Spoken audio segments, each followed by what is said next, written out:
Obama is pushing nation-ending blanket amnesty for more than 20 million foreign aliens living illegally inside the United States. He's also overseeing the hijacking of healthcare by the federal government, which will nationalize more than 20% of the U.S. economy. And you want us to believe that a government that can't even run a cash for clunkers program is going to run 1/7 of our U.S. economy? No, sir. No. Obama is continuing the transfer of national sovereignty to unelected international bodies like the United Nations and World Trade Organization. And most important of all, under the cover of banking reform, Obama wants to hand dictatorial power over the United States economy to an offshore private banking cartel known as the Bank of the World. Richard, what happened to all those threats from France's president about storming out and about having a global regulator who was going to reach across borders and be able to deal with markets no matter what country they were in? They have opened up the idea of there being some form of other regulator across countries, and I think that's going to come So back. is this some sort of new world order, which Gordon Brown kind of alluded to?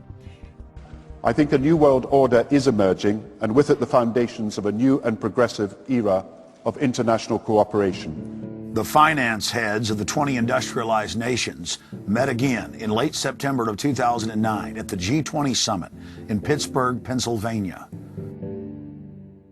At that meeting, ministers called for an end to the dollar as the world reserve currency. They also called for a strengthening of global governance and called for a new world order. While the bankers were busy carving up the world at the G20 summit, Barack Obama was in New York City at the United Nations because he's got a new job to chair the United Nations Security Council, the most powerful position in the world government body. President Obama does what no other U.S. president ever has. As President Obama presided over the UN's most powerful body, that would be the Security Council. 6,191st meeting of the Security Council. For a couple of hours, you could say Mr. Obama was president of the world. It is the story of a world that understands that no difference or division is worth destroying all that we have built. In my own country, it has brought Democrats and Republican leaders together. Leaders like George Shultz, Bill Perry, Henry Kissinger, and Sam Nunn, who are with us here today. Barack Obama is the first president to hold two posts simultaneously. And there's a good reason for that. It's illegal. Article 1, Section 9 of the Constitution forbids any U.S. president from serving any foreign government or institution. He swears an oath to protect and defend the Constitution of the United States. But now Barack Obama has sworn allegiance to the global government and the United Nations that he heads up.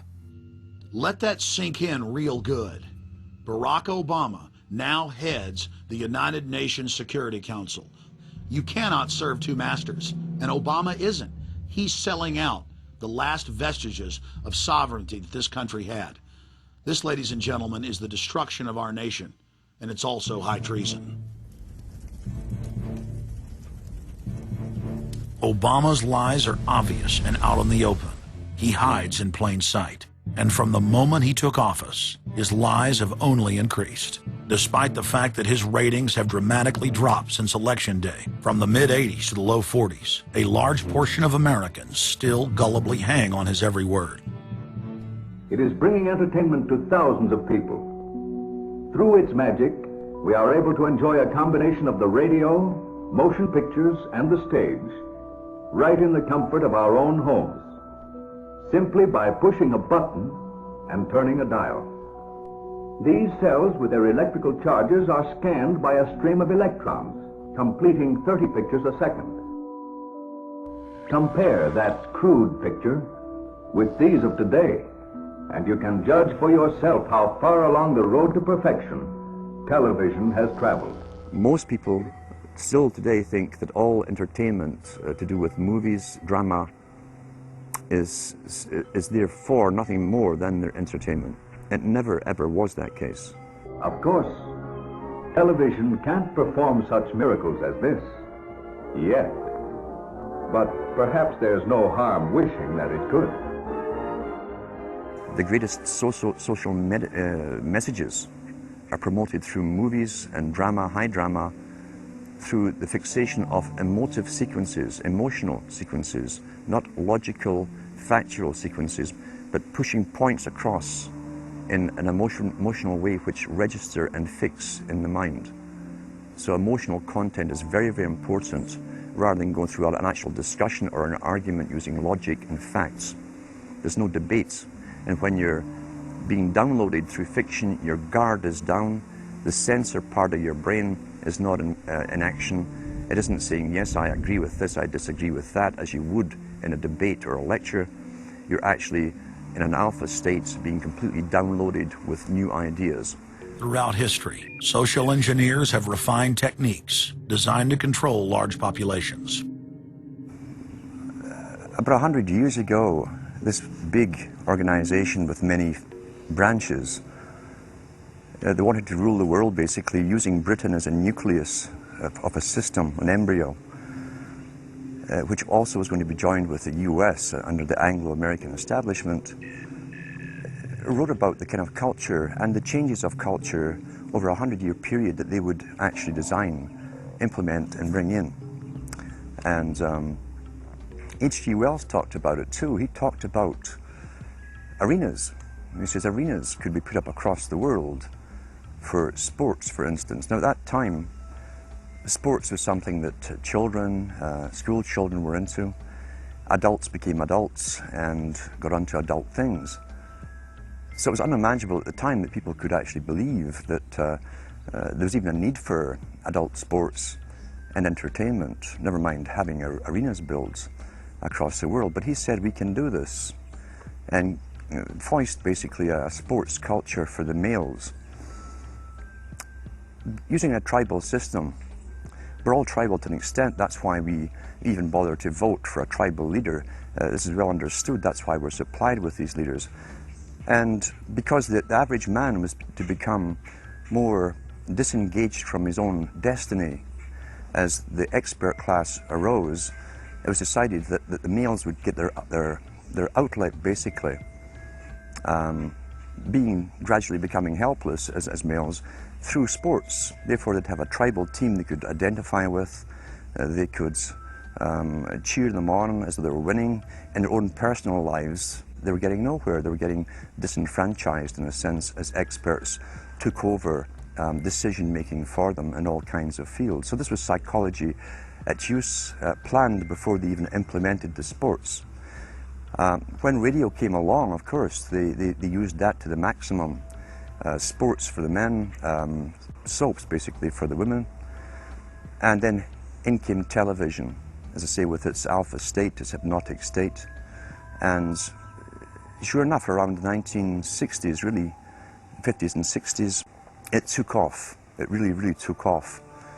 And men became glued on Saturday nights to the sports shows. A culture industry, which is called by its own the culture industry.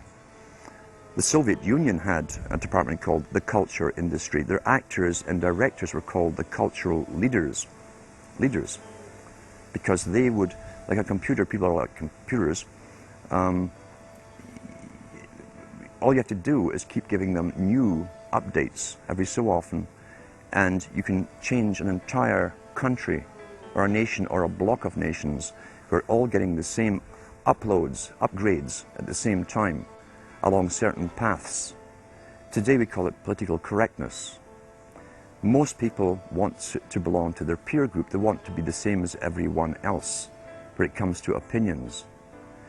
In fact, they judge their own personal sanity by bouncing ideas off their neighbors and friends who will answer back and agree on these same topics in kind.